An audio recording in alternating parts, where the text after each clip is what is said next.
We are up and running. Okay, good morning. Happy Tuesday, everyone.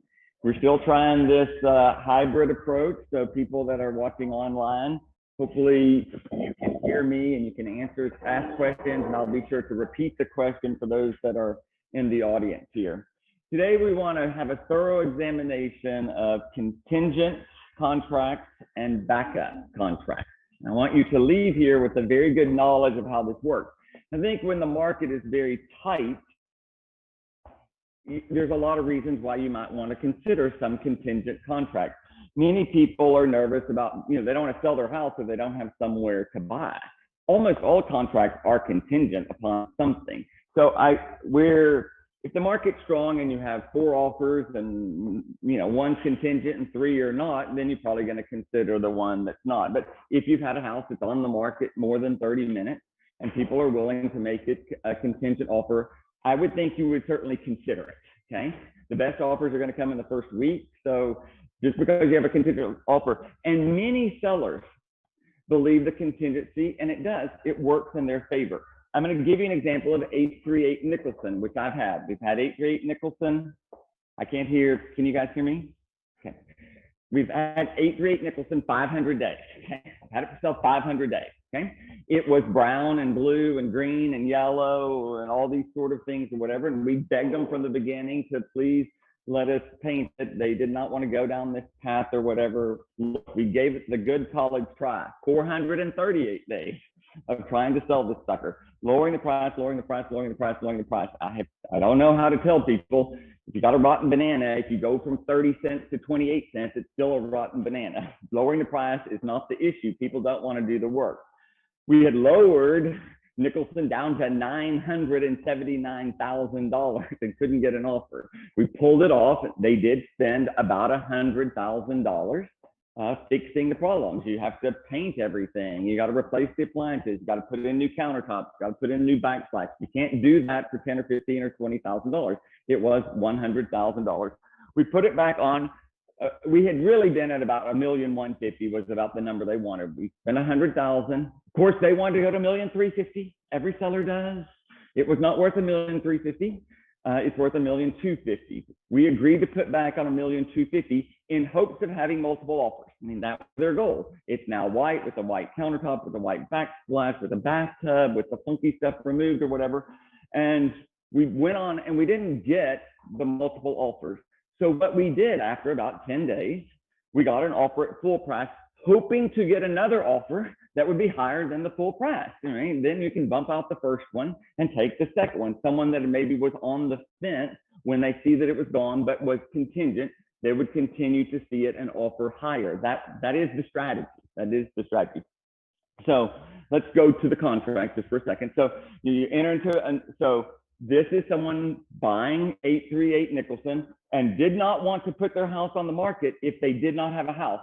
And I get that, guys. People don't want to be without a house. I mean, they don't want to put their house, they don't want to sell their house if they don't sell their house. So you find the house that you want, but you've got to be ready to go. They were ready to turn it active on the MLS. They showed me the inactive MLS. They had taken the photos, they had prepped the house, they were ready to go. You can't go buy a house and say, oh, I'm going to sell my house and I'm going to get it ready over the next 3 or 4 weeks. I don't really know what I'm going to list it for. That sort of thing is never going to work. If you want to buy a contingent house and your offer be contingent, you got to be ready to go. You have to have your shit in order to make your offer and go active the next day. Look, you're going to vet the house. Is it going to sell or not? They wanted to sell some house on Herkimer. We'll pull it up in a second, whatever. It's a $619,000 house off the hike and bike trail, walkable to MKT, 3-bedroom, 2-bath. I can sell that house just fine. Their agent can sell that house just fine. It's easier to sell. I told my client, hell, just go buy their house on Herkimer. It's easier for me to resell the $600,000 house than the one I've had 550 days, right? I mean, that's a no-brainer over here, but it was going to sell. I mean, now, if it was something that I didn't think was going to sell, there probably would be no point in going down that path. Yes, Jim? It is under, I'll explain how that works. The answer is basically yes. So they were ready to go. So we enter into the contract. basically, full price, 1.25 million, contingent. We put some close date down there, go to that paragraph or whatever, because we're going to talk about 2 or 3 things when we're here. So you don't care what the price is necessarily. Keep on going down. Okay, I want to go to the close date first. Yeah. So we're going to close over here on whatever day it is here. Here you go. Okay, December 17th. So we just click a day. We pick a day about 6 or 7 weeks, knowing that if they get under, this house is vacant, my clients don't care, they want to close earlier. So if they get a contract November 1 and it wants to close December 2nd, then this says on or before, we're all happy to close earlier, right? But don't put 30 days. It ain't going to work in 30 days. You need to put 6 weeks or some number out there, knowing that they got to get under contract. They got to get out of their option period. They got to get out of their appraisal issue. It's still going to be contingent until all those things are done. So pick a reasonable close date, okay? Sidebar about close date, because we continue to not stress this point. Forget the contingency for a second. When you miss this close date, when the buyer misses this close date, you are still under contract. There is nothing in this contract that says the contract terminated and seller can sell the next day to someone else. And we constantly are in this battle that these sellers think that when the buyer misses this date, I want to be clear, you're still under contract. If I buy Knoll Furniture, special order, and I put $12,000 down, and they tell me it's going to be here December 1, and it's not here December 1, you know what I still have? Knoll Furniture on order. My contract with Knoll didn't terminate, and they give me back all my money right quick. Things are delayed. The car you order is delayed. The dishwasher you order is delayed, and contracts get delayed. And there are remedies that you see. But when you miss this date, the clearest thing I can tell you is you are still under contract. You still have until it is terminated, or there is language that terminates it, you're still under contract, because we constantly get in this battle. And this will relate back to these backup addendums or something later, but you're still under contract. But pick a reasonable date that relates back to the contingency. Let's go back up to the paragraph that I wanted to talk about. Any questions? Like 45 to 60 days. 45 days is typical. You don't want to be too long. You don't want to be strung out here too long. But 6 weeks is fairly typical. Sure, I will. Sure, I will, because we're going to talk about it as it relates to something else. Okay, I want another sidebar here, because I want to make sure, because I think we haven't been clear about how all this works. This earnest money and option fee with the changes that went into effect this year, I think have been great. Okay, we have less stress in my life because of these option fees. And I think people have gotten it that we have a certain 3 days to get the stuff over there. Now you write the one check. I think we're pretty good about how all this deals. But let's be clear, because we weren't really clear on the 3-day issue. It's not 3 business days. So if you get under contract on Thursday, okay, then you had Friday, you miss Saturday, Sunday, but it's still due by the following Monday. It's not, you don't have Friday, Monday, and Tuesday to get it there. It's not business days. It's 3 days, but you have a lapse if one of those 3 days falls on the Saturday, Sunday, or Labor Day, Monday. It's still due the next day. It wasn't 3 days, okay? Are we fairly clear how that works? Because a lot of people are thinking, I got 3 business days, Saturday, Sunday, Monday doesn't count. Monday, if that's some holiday. It really just, if it falls on one of those days, if the 3rd day falls on Saturday, Sunday, or the holiday, you get till 5 p.m. the next day, okay? So you sign on a Wednesday, if Thursday, Friday, then you have Saturday, Sunday, you have till Monday. All that's fine. If you sign on Thursday, the next day's Friday, Saturday, Sunday, we do on Monday. It's all the same. Where it's getting us, and what people seem to forget, is that when we extend these option periods, which happens very regularly, you must pay the option fee before the end of 5 p.m. on that day. You don't have 3 more days to get the option fee over to the other agent or someone to sign. So you had 10 days and you want to extend this option period. Technically, it hadn't caught any of us yet, but you can sign your little paper at 4 p.m. on the 10th day. But you know what was due? Your money, the consideration. By 4/59, it was due somewhere. You didn't have 3 days to go get that additional $25 or $100 or $5 or whatever it is you negotiated. We rarely try and hold people to things. And I'm just telling you, we're as an industry very lax about this. We're lax about it. I just want to make sure that you understand the extension of an option fee is due before the end of the option period. You don't have additional days to pay that additional option fee for your extension. Pretty clear about that? Yes? Well, typically what the courts have said is whatever you've already paid, if you paid $100 for 10 days, then if you need 3 more days, that was $10 a day, and so you would pay $30. They have consistently said that 0 is not a consideration and $1 is not reasonable, okay? The courts have consistently said that, okay? So don't put $1. We extended this deal and we put $25 for a weekend, 3 more days. But something that's in keeping, if you paid X for the consideration of your option fee, for your extension, it seems like you would pay something reasonable on the per diem rate that you had paid before. It's consideration for the seller to keep the house unavailable to someone else. What is reasonable for a seller to leave the house off the market for another buyer? $1 is not reasonable. Yes, Jim? So you charge them 25, they get it 300.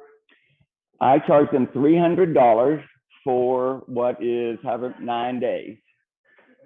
Okay, charge them $300. This is not people beating down my door to buy this house. Okay, I've had it 500 days. It wasn't worth $1,000. If we were in a normal time, $100 for 7 days is very normal. Okay, in our kind of market. $300 for 9 days. That was 2 weekends. We were negotiating on a weekend. I just ended up taking off on 2 weeks. We ended up, because it ended on a Sunday and we needed some air conditioning evaluation, we ended up extending this one for 3 more days for $25. Yes. The additional option fee that goes to the title rate. It can go to either party.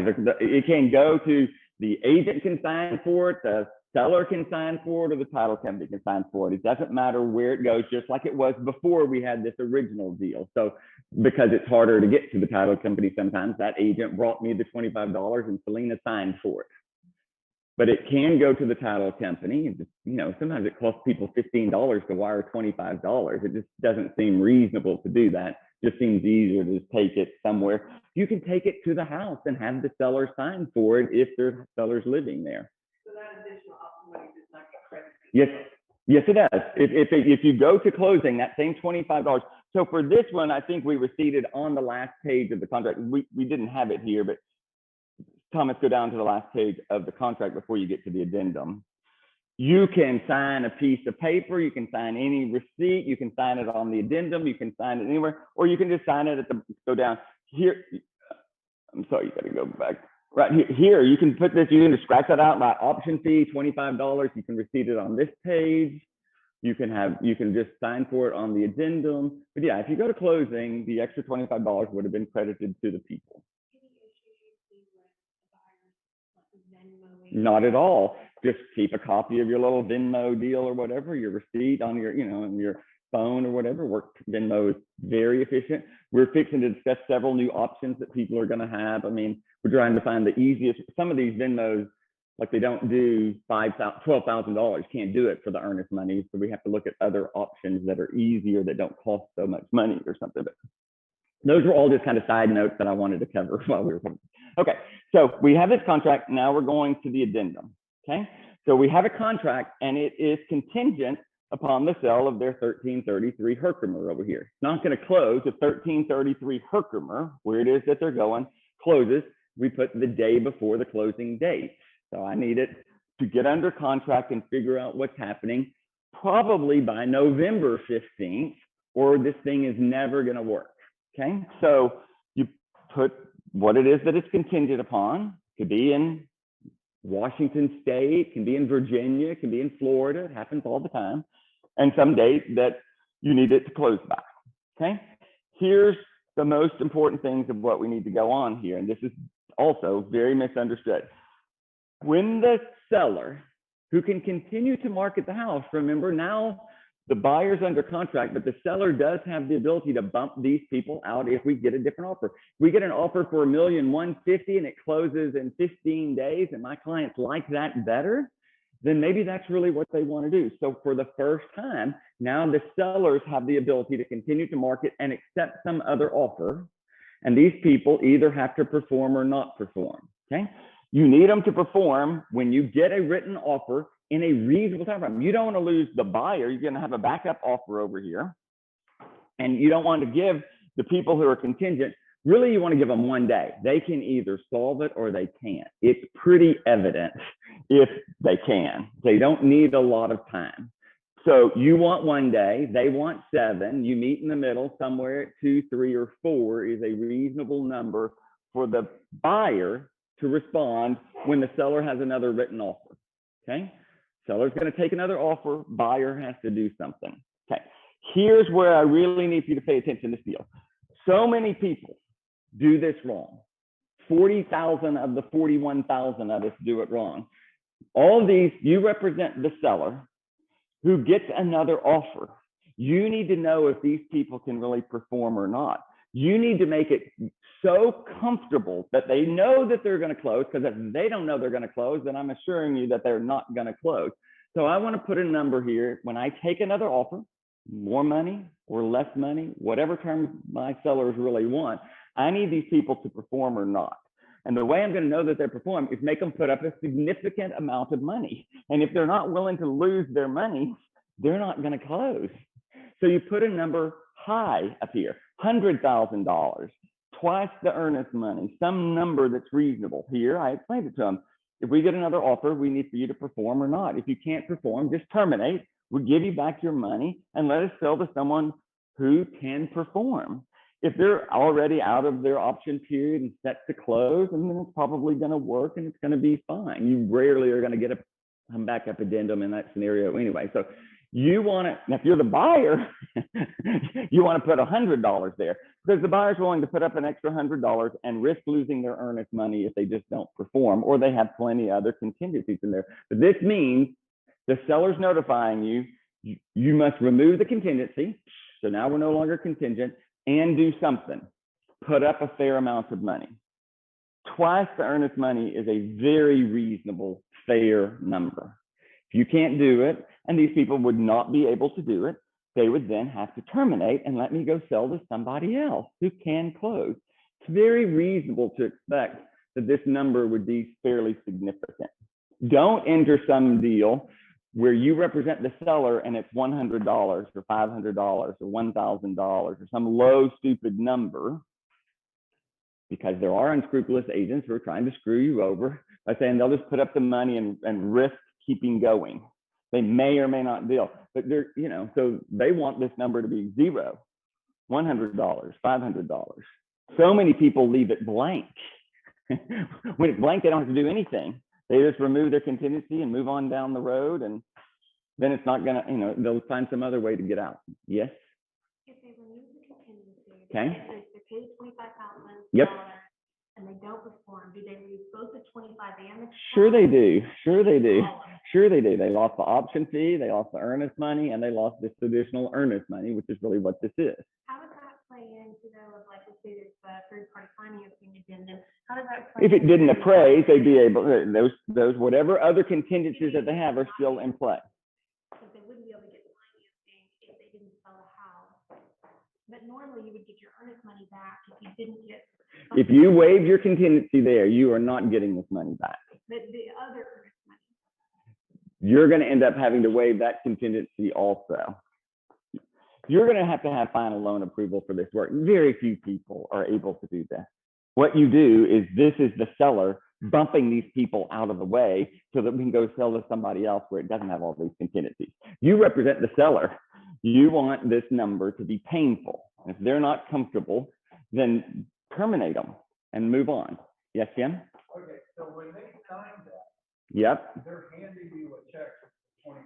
No, they're not handing me this check until I accept another written offer and then provide them the notice that I'm fixing to show you, and they have 3 days to do something. So let's go to the next form. Oh, wait, so you said what else they lose? They're doing the inspection in the first whatever 9 days they had in their option period, sure. And they can terminate then and get back their earnest money. All right, so we're moving on. So now we've got this contract and it's contingent. All these scenarios, you represent the seller, you represent the buyer. And it gets very confusing what happens here. So here, I'm going to represent the seller. The seller notifies the buyer that regarding 838 Nicholson, I've accepted another offer. I don't tell them what it is. It can be $1,150,000. Can close tomorrow. It doesn't matter what it is. And you've got to now, I'm notifying you. You have two choices. You can waive your contingency and deposit the additional money that was in the addendum. Or if you do not waive the contingency and deposit the deal, here for the first time, it's telling you how the contract's going to terminate. Contract doesn't terminate if you don't meet the close date, but here it is telling you if one of these things doesn't happen, that contract does terminate and you can move right on over into the new contract. Your other one goes into play. So it's telling you, here's an instance where the contract will terminate. You can waive and deposit your money. You don't waive and deposit the deal within the 3 days, the contract terminates, their earnest money is refunded back to them, and we're moving on to the other contract. We now can enter, so here's an example of the contract. Go down a little further, telling you how it terminates. The buyer has to do something. You send them this form. The buyer has two choices. You can waive the contingency and deposit the additional earnest money, or you're not checking the little box. We're not waiving the contingency. The contract is still terminated and the earnest money is refunded to the buyer. Buyer's typically going to do this, but if they do nothing, it terminates. If you use the right addendum and you put a certain number of days in there, 1, 3, 5, 7, 9, at the end, at 5 p.m. at the end of that time frame, that contract terminates automatically. The buyer doesn't have to agree to sign this. He already signed the other one. And it's telling you how it works over here. The contract will terminate if they don't respond. Now, where we get screwed up, go back to the form above, Thomas, is when you don't fill out the proper one the first time. The one where you put in the days, go to the other one. And the one with the additional money. So don't screw up your contingency form, the sale of the other property. You've got to put a reasonable date here. You got to put some number here. You would be surprised the large number of these contracts that have no number in it and no dollar number in it. I see it all the time. So silly. Now we're just in limbo over here, how that's going to work. Put a reasonable number, put a reasonable number. Learn the importance of these two paragraphs. It's extremely, if you're going to go down this path, be able to explain these two paragraphs. I will tell you again, the other side, the other agent doesn't understand. Okay, they haven't had this little class. They don't understand. They want to put 7 days and they want to put $1. I've seen so many times it's being $100 stupid dollars. That is not a reasonable number for you to then continue on down this path with something that's totally contingent that we know probably is not going to work. Put a number high enough where they're willing to agree that it's going to work or not work. Okay, so got a contract, represent the seller, we have an addendum, we know what can happen. You're the buyer, got a contract, you're going to put it over here and you're going to sell your house over here by a certain number of days. Hopefully you're ready to go over here. But if you get notified, you're going to have to perform here. You either can close or not close, or you're willing to take the risk. I've been in the game where the buyer's willing to take the risk. I'm confident I'm going to sell my house. I got 2 more weeks to get it under contract and still meet the date. I'm confident it's going to close, or I'm willing to lose my earnest money. If you're willing to lose your earnest money for that risk, then that's the risk that you're in. If you have a house that just hadn't sold for 535 days, you're probably just going to give them, it's better to have somebody than nobody for some of these houses in a balanced market. So don't let this form or the contingency scare you. Yes. Your experience tells you that doing contingencies in the heights it doesn't happen very often. Well, because you often have multiple choices, and if you have multiple choices, then you would choose the one not contingent. Although I'm telling you, most things are contingent upon people still having a job, having their health, selling their other house. I mean, there's a lot of contingencies. This one just seems to glare at us a little bit more, but you know, it's if your buyer kid dies in a car wreck the week before closing, you're going to hold them to their contract and keep their earnest money? No, you're going to feel sorry for them, give them back their earnest money, put the house back on the market. I mean, things happen. People get cancer, they lose their jobs, they sell their house, they don't sell their house. This one's just a little more glaring. But if you know, look, I need to sell 838 Nicholson. The seller needs to sell 838 Nicholson. This seems very reasonable. Now, we went the 9 days. We extended 3 more days. They did not have their house under contract. And they asked for a few little things. We said, look, terminate the contract. Let us put it back active. You continue to market your house. You get your house under contract. We'll enter back in the same terms. So they did get their house under contract today.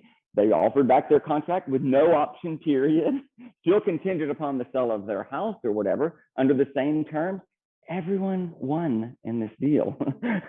They sold their house. We got a buyer.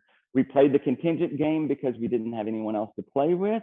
They weren't going to buy a house. They weren't going to sell their house if they didn't have a house. It worked just fine. It worked just fine. Okay. Any other questions about contingencies? Go down here, and it gets confusing between the TAR form and the TREC form, or you've got to click over or whatever how you're getting there. It's the seller's notice to the buyer. Thomas will get here in a second. Yeah. At what point in the contract You can't, go ahead. did they say, look, we realize we're not going to be able to perform, we need to, how did y'all They- know the option period? No, we were still in the option period, and they wanted to extend the option, and I just said, let's don't extend this option. You had 9 days, you had 3 more days. That's 12 days to sell your $619,000 house. So That's why they were asking. Yeah. And so they said, we'll lower the house to $599, which is what they did.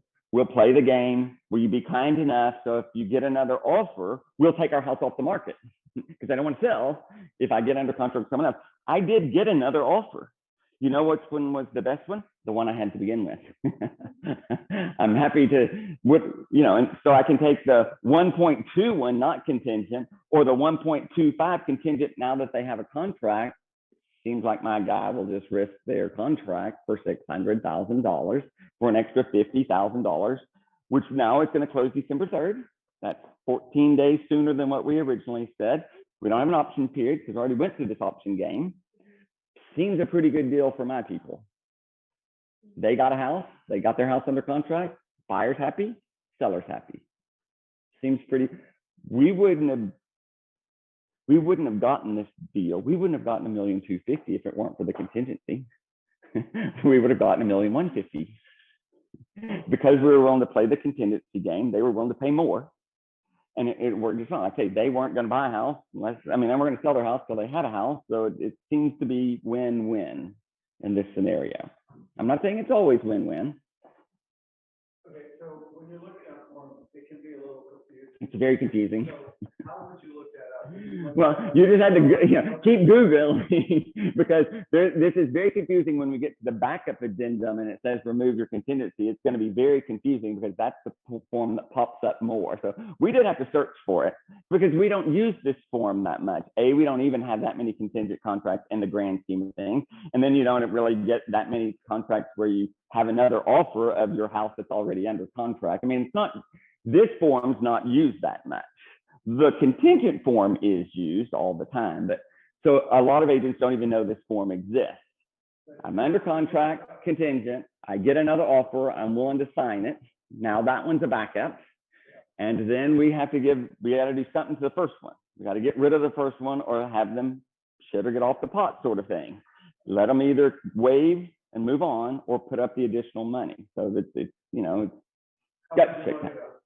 Would you look at under seller's contingent? Yeah, well, it's this form right here. We can, it's 1208 or whatever it is, 1219. 1912, yes, you're right. But yeah, literally, I Googled seller's removal of contingency, and that's how we found it. You can look it up, under VAR, you just put seller's contingency. Will it pop up then, or do you have to go to I have to be honest, I don't look at my own forms. Brandon does it. So I'm gonna have to yield to Brandon. I don't know how to even log into zip forms or whatever, but Brandon can tell you how to do it. If you type in the 1912, it comes up, but it Okay, if you doesn't come type- up otherwise. All right, what do you say if you type in 1912, it pops up? Well, of course, We Googled it first. We Googled it, I found it in the Google, and then I told Brandon to look it up, find me form 1908 and 1912.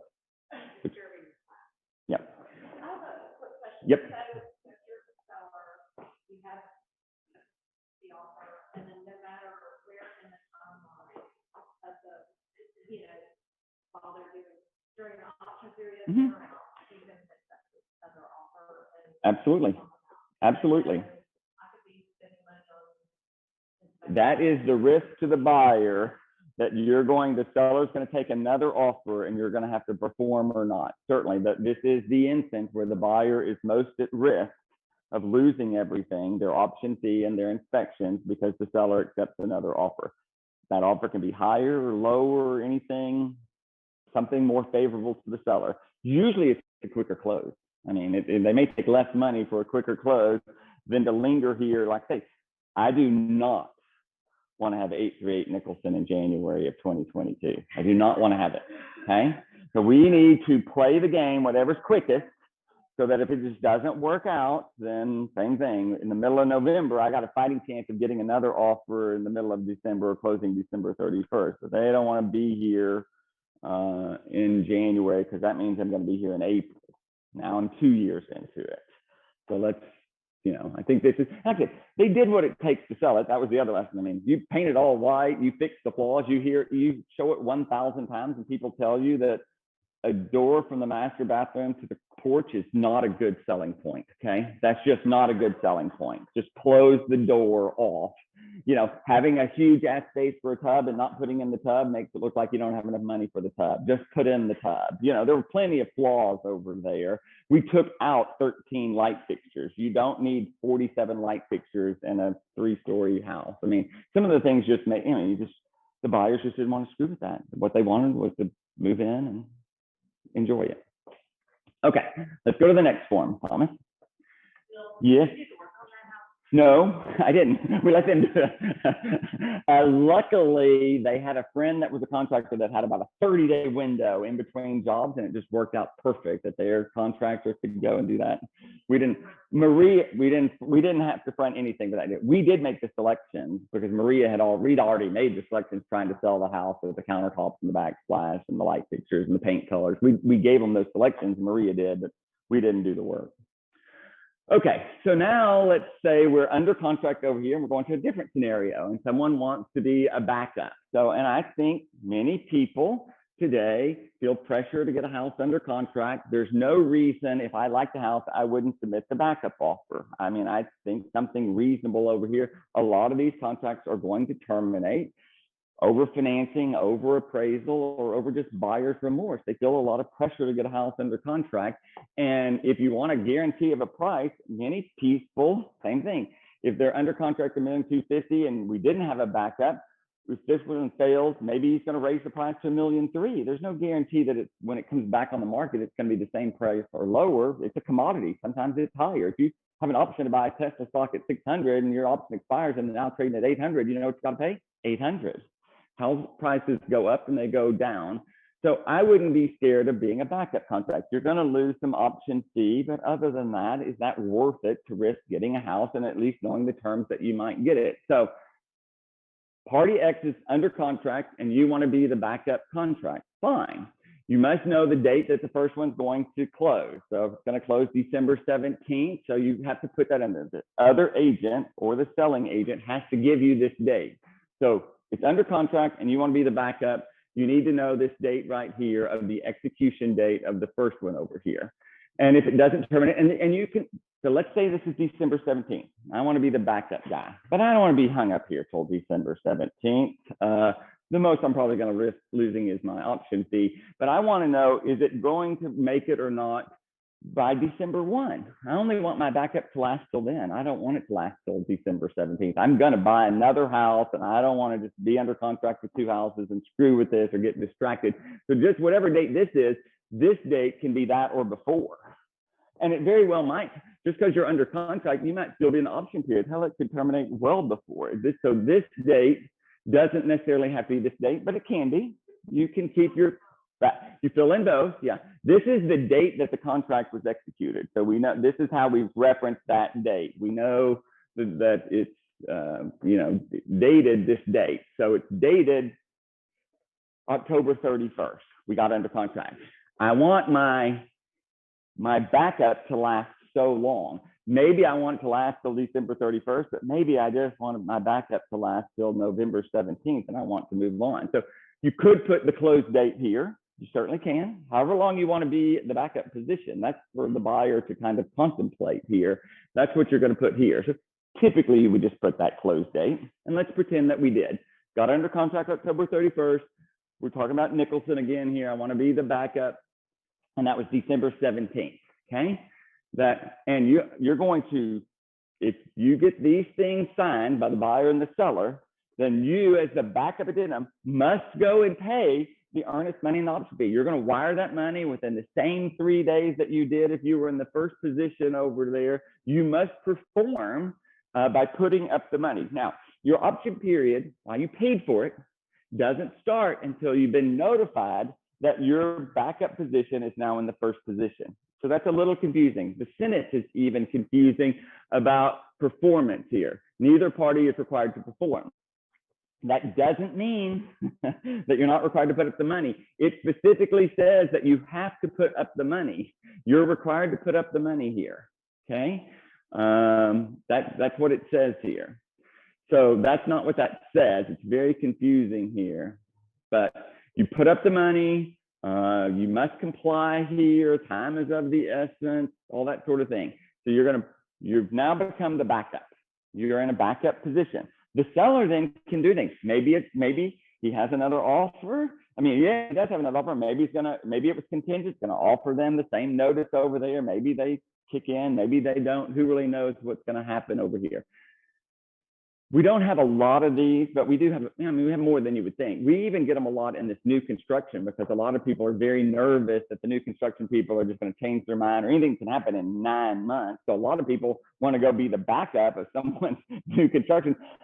The David Weekleys of the world often take the backups of your new deal because they get 10,000 more on the backup. So you're under contract for 600,000 with your brother, and they take another offer for 610 because maybe it's 3 months later in your 9-month process. Price of lumber's gone up, so they take this one for 610. The backup guy's happy to have anything, so he pays the 610. He didn't really know. I mean, these tract homes, you'd be surprised. In the course of 9 months, sometimes they go up $100,000. The plan model 3904. Whatever the price was 6 months ago, it's a lot more today. And it's going to be a lot more 6 months from now. So it happens a lot in this scenario, okay? It tells you, you know, that it tells you to put up the money, must be paid as provided. So you must pay the earnest money and option fee to the title company. And if you terminate, you're going to get back the earnest money, but not the option fee. You paid for the right to be a backup. You don't get both back. A lot of people, I didn't do anything. We never even had an option period. Why did I have to pay my option period? You had to pay the option fee in order to have the right to terminate. If not, you don't have the right to terminate. Don't enter into a backup addendum where you don't have an option period, okay? Even if it's 2 days, have some option period and the right to terminate. Otherwise, you do not have the right to terminate, even though you paid, you know, so have an option period, have an option fee, pay it, and start down this path. Okay, so now I'm the backup position. Yes, Brooke? Can a buyer, if I have that signed, can I make an offer on another house? Sure you can. You can offer, you can buy 15 houses. If you can buy 15 houses, you can offer on 15 houses. You can be under contract, but look, I've many times gotten 2 houses under contract, inspected them both, and figured out which one my buyer wants. You know what they did? Paid for that right. The seller's willing to take it. Seller doesn't have any obligation to know if I'm under contract for 2 houses. Maybe I get under contract on this one, but I really wanted this one and it came back available. I'm not going to let this one go until I know how this one inspects. And certainly you can offer. Nothing wrong with that. I offer on many houses that you don't get. You can be under contract on multiple and figure out which one you want along the way, as long as you're willing to pay for it. Nope. Yeah, because you can terminate. Sure, you can terminate. What about you and have backup, put another backup with this client? Okay. Just extend the option period on the second one? Your option period didn't begin until you were notified that you're in the priority position. Okay, let's go to the next form. Okay, so you paid this money, you paid the option fee and you paid the earnest money for the right to be the backup and the right to do something if you're noticed. If you never become a primary, do you get your option? You do not. Yeah, you do not. You've had to pay for them to take your backup position, even though you never had the right to inspect. You don't get your option fee. You get your earnest money back if we go past this. So now we're in this backup position over here, and something happens over here. Let's say the seller notifies the buyer that the contract at 838 Nicholson, they're telling you now, we're notifying you that the first contract terminated. The contract with the buyer is no longer subject to the contingency and any addendums. And our new effective date, because now you're in the first position, is today, November 2nd. So now if you had a 7-day option period or 9-day option period, that's when your option period begins, because here's your new effective date, because the first contract terminated for some reason.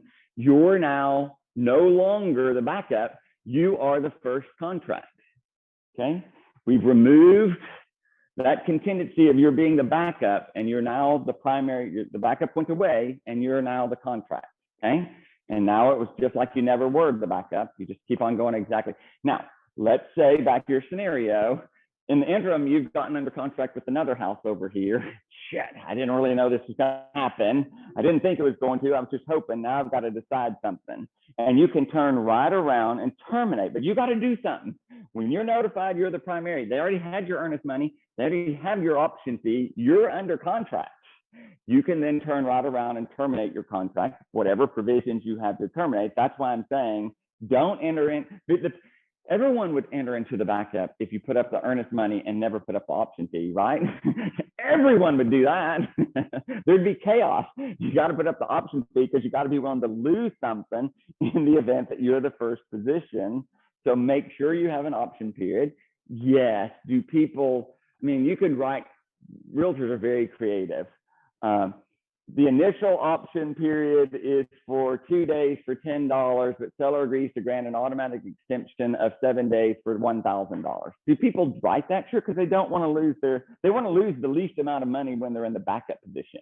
They don't mind losing the option fee if they're in the first position, but I'm not saying to try and get that creative. I'm just saying be willing to put a reasonable, but if you're the seller and you take this backup, you don't want to give someone an option period for $10 for 7 or 9 days. You want it to be the real option fee.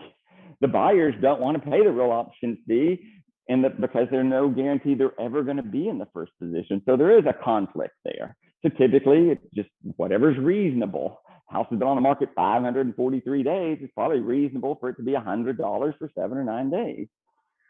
But it's something reasonable there. It can get confusing between this contingency and this backup stuff. So let's go back to, yes, questions are great here. Okay, so have you ever been in a situation where the other side didn't send you that notice? Well, they're required to. But yes, it violates the contract, and it goes back to that. You can go back to the other form. Sure, you can. The seller has an obligation to notify you immediately. The seller, because remember, the seller is under contract. When the other one terminates, they are required to provide you notice, and in theory, they must provide you notice immediately, and immediately is within about 24 hours, because you have an obligation to provide the money, or do your inspections, whatever, in that time frame. So they can't wait, accept the termination of the contract 1. You're the backup. They take the termination November 1, and they notify you November 5th, and you had a 7-day option period, which leaves you 2 days. That doesn't work like that. Doesn't work that way. You have to notify them immediately because there were time restraints on the seller as well as the buyer. So the seller has, it mentions it in it, the seller has an obligation to immediately notify the person in the instance of whatever it is. Okay, let's pretend we're here. We have this scenario. We've got our backup position. This is set to close before October 31st. So I'm the backup. I have a backup addendum over here. And Martha Turner's offer over here didn't close on October 31st. It automatically got bumped to November 7th. Your backup contract does not automatically extend to that next date. It doesn't, just because they extend their close date, yours doesn't automatically extend. Your right to be the backup did terminate on this date. Now, they need an extension on the first contract. You're the backup addendum. They notify you that the first contract's going to be extended 14 days. You can amend your backup to extend your backup to November 14th, but it doesn't automatically extend. It ends. Your right ends, okay? Likewise, you've got this backup addendum for a house, and the buyer over here can't close on the 31st, and it gets bumped to the 2nd or whatever. You can't terminate the first contract and take the backup. The first contract, and I tried to explain that in the beginning, just because the first contract didn't meet the close date did not mean it terminated and the backup automatically went into play. Doesn't happen that way, folks. I know it's hard for people to grasp this concept. The first contract is still under contract until it terminates. It did not have a termination provision. There are provisions for the parties to exercise their rights and remedies under the law, but you're still under contract. So you see what I'm saying? Lauren and I are under contract, and Amanda and I have the backup, whatever. Lauren doesn't close on October 31st, and I really want to take Amanda's backup because it's $50,000 more. Just because you didn't meet the close date doesn't mean I go under contract over here with Amanda. I'm still under contract with you. And I start playing with Amanda, I'm under contract with two people, and now I have serious problems as the seller. Plenty of sellers want to do that, okay? I get it.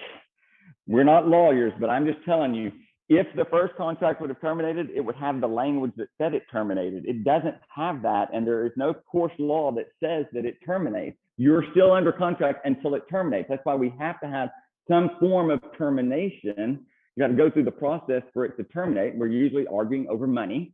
Almost always it's over money. But until it terminates, the contract is not terminated. If it terminates, these other addendums go into play. Only when it terminates. What caused it to terminate is not a delay of closing.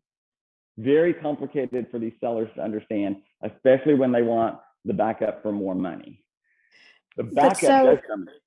Sorry, if it's the new construction like you were talking about and the prices jumped in the 9 months, it doesn't matter. If it's the new construction I'm talking about, Deb's selling the house 9 months down and there's a backup. So what's the question again exactly?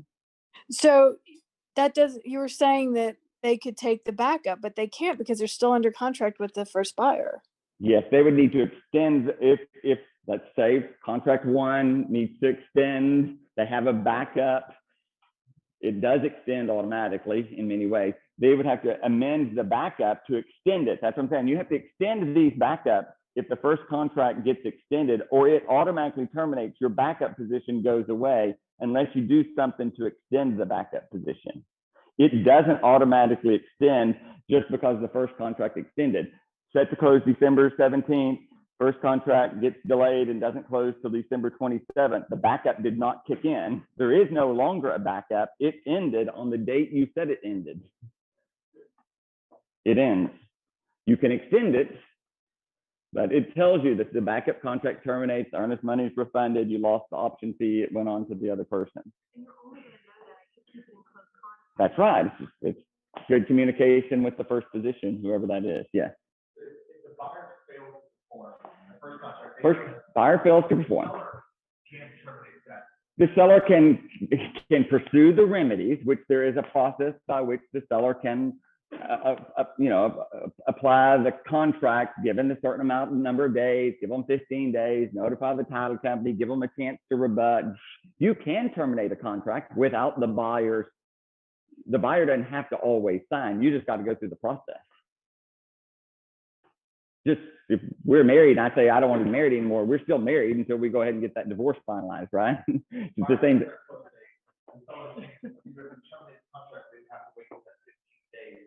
and see what the buyer does during that 15 days. I mean, the buyer is not stupid. They're going to try and negotiate something. So they're going to file some objection. They're going to get a lawyer, and they're going to, you lawyer it up over there. Most sellers just end up yielding, give them back their earnest money, and move on. The state's not in the habit of taking people's earnest money for failing to close. They're not. They're happy to take your earnest money, which was the consideration to take the house off the market, if the buyer defaults through, normal default deals. But you can't make someone buy a house. It's just people don't buy houses. Things happen, and while the seller is entitled to the earnest money, they don't always get the earnest money, because a lot of times you need the buyer to agree to give up the earnest money. And if the buyer just wants to hold that up for a long period of time and fight about it and keep you from selling the house, which often happens with asshole buyers, it's just easier to stop dating and move on to a new relationship over here. Let's just don't be in an abusive relationship. Let's just move on. And just because we think we deserve that money, you don't always get it. I want to be clear. You got the option fee. So if the backup contract doesn't materialize, Okay, just went away. does it require a release for everything to sign? It does not require a release of earnest money to be signed, because we don't need the permission of the first people. It was automatic in this scenario. It terminated, and the earnest money is run. We've already agreed to the termination and the release by signing the form. It is one of those scenarios you don't need the termination and release. It terminated. The first contract doesn't automatically terminate. There is a difference. The language is different. Yes, there's no bad questions. No bad questions. It's very hard to understand this. There's no dumb questions. Okay. You could use the same form. That's the easiest one to do. Just redo the form and say, hey, it's still the same contract, and now we're just going to move this date to January 15th of 2022 or whatever. You could use the amendment that says, on Form 1912, paragraph B, the date is hereby extended to January 15th. You can use that form also, but just as easy to just redo the form. Yes. What I'm alerting you is that the backup does not automatically extend because the first contract extended. That's the confusion in our world. Because it can turn. Remember, we got under contract October 1, and that party is going to close December 17th. Maybe you only want your backup to work to December 1. You may not want to be in limbo here for that long a period of time. Or look, nothing that says October 31st, they're set to close December 17th. Go ahead and make the date December 31st. Knowing there's going to be an extension. Things get delayed. If you care that much and you really, really, really want it, this date can be well beyond the other date. Nothing that says, you're just negotiating just a term of a contract. So if you really, really, really want it, maybe if they're closing December 17th, you're going to make that December 31st, knowing you don't want the stress of having to deal with this on the 17th when you're on Christmas vacation or something. So if you have the original contract, Mm-hmm. is it up to the listing agent to communicate all this through the title company? Title companies are rarely looping you in. All they're looping you in is that your deal ended.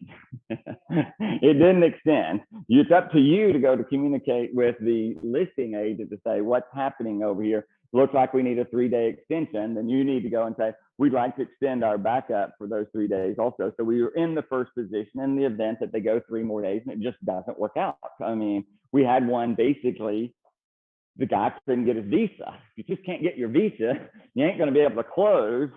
And like I said, we represented the seller, and we had a backup $50,000 more. That seller was looking for any way to bump out the first person and take the backup. They wanted the backup. Believe me, we argued for a day and a half about the backup.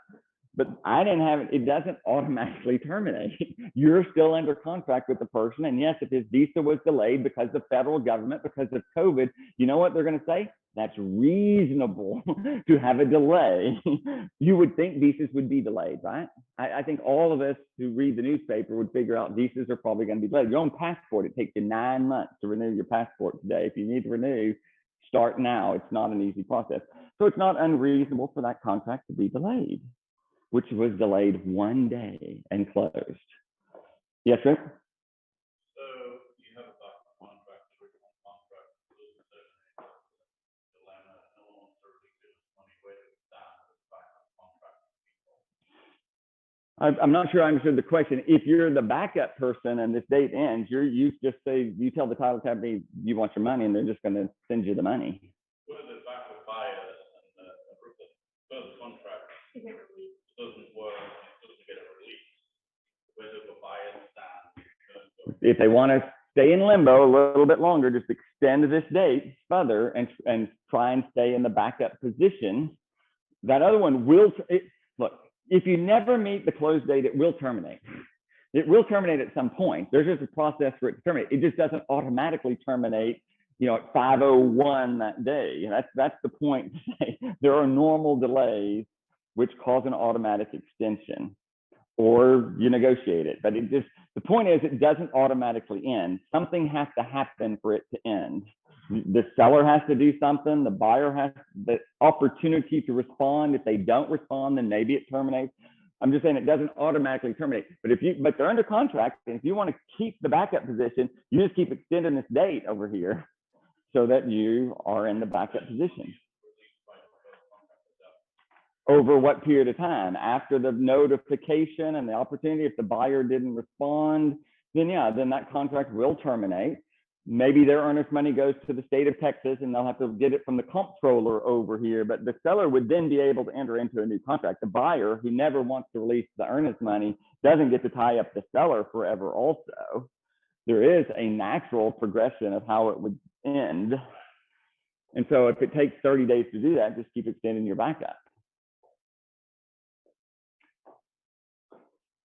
Okay, how about any more questions on contract, close date, option fees? Option fees and earnest money and contingent and on backup. I've explained that thoroughly, what these dates mean, and then specifically this, how many days once you accept another contract?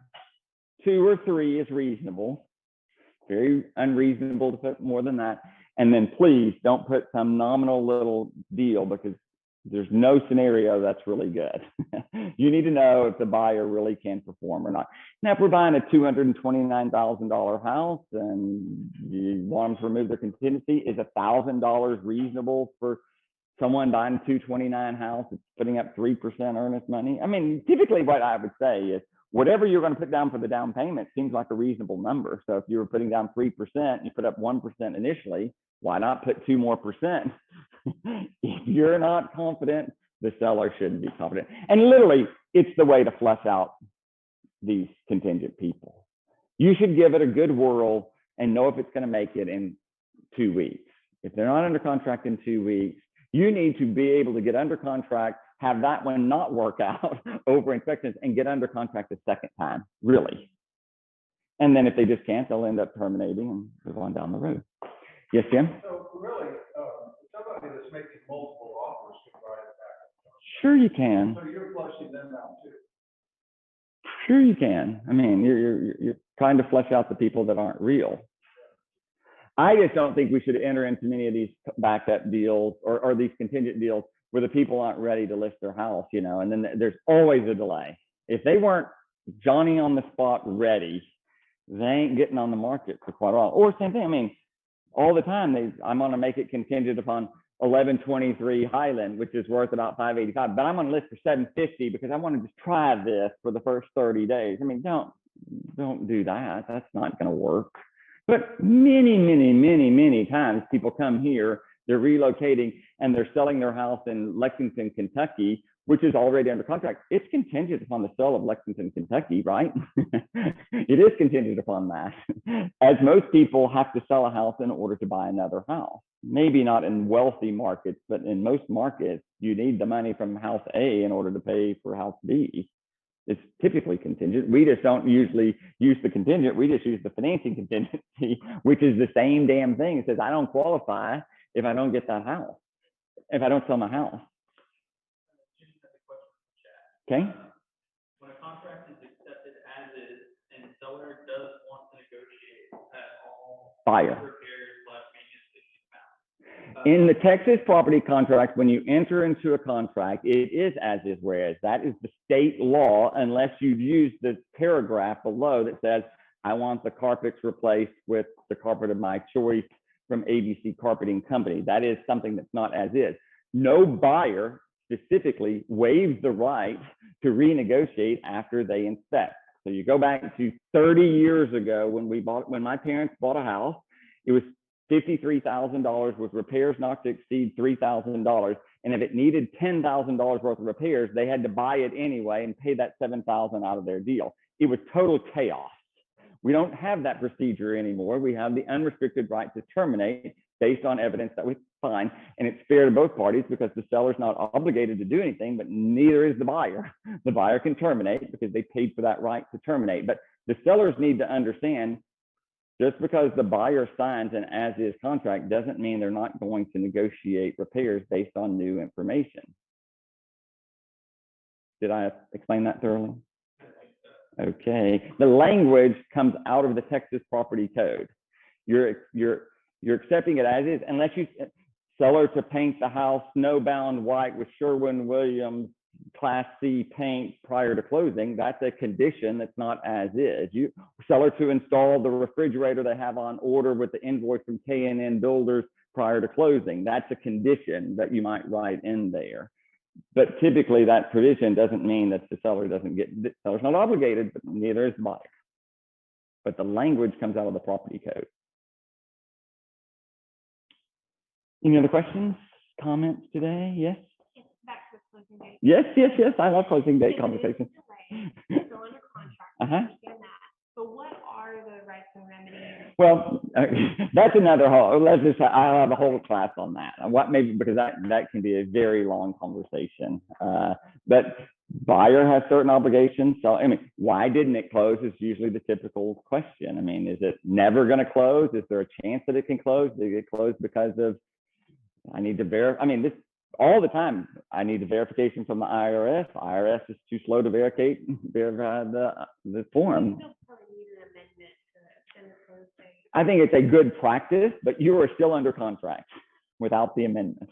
I'm always amazed, these stupid lenders, that it says the same thing, I'm going to close on before December 17th, and you close December 3rd, that you want some amendment that says you're going to close December 3rd. It said on or before. I don't need an amendment that says I'm going to close on the 3rd. I agreed to close before if I wanted to, but sometimes it's just not even worth arguing over. But you do not need an amendment to move up a close date when it said that.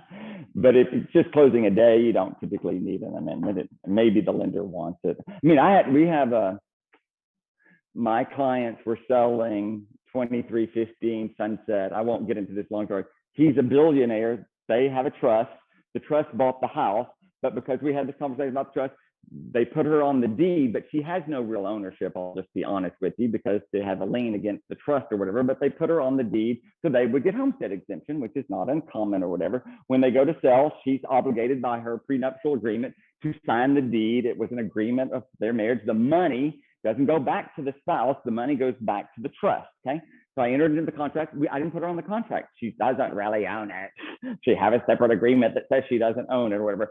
The lender, but we had done this before at 1035 Harvard. I had just sold their other house or whatever. She was going to sign the deed.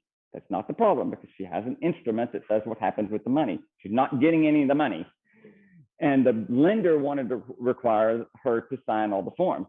The buyer's lender cannot require my client to sign something. They don't have to loan the money to your client if you don't want to, but Citibank was happy to loan the money to the people from 1035 Harvard. If Chevron Credit Union, I mean, we argued over this 3 or 4 days about, it's none of their business. I mean, I went into more detail than was necessary for you, but I'm just explaining, there are often scenarios that it's separate property.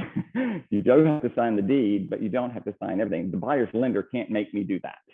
The buyer's lender can't make you sign something if the seller just doesn't want to. But typically, we just sign it, and there's no harm done. Why not just do it? But my seller violates the term of their trust if she doesn't own it. The trust really owned it. They just let her put it in her name, in their name, for homestead purposes, versus the trust owning half and him owning half. Then he only qualified for 50% of the homestead, which is That's how they did that for tax purposes, not for ownership purposes. There's a difference. Okay, want to welcome Leslie back. She was with us for many years and left for a while, but back, and just welcome her back. We're so happy to have her. Thank you very much.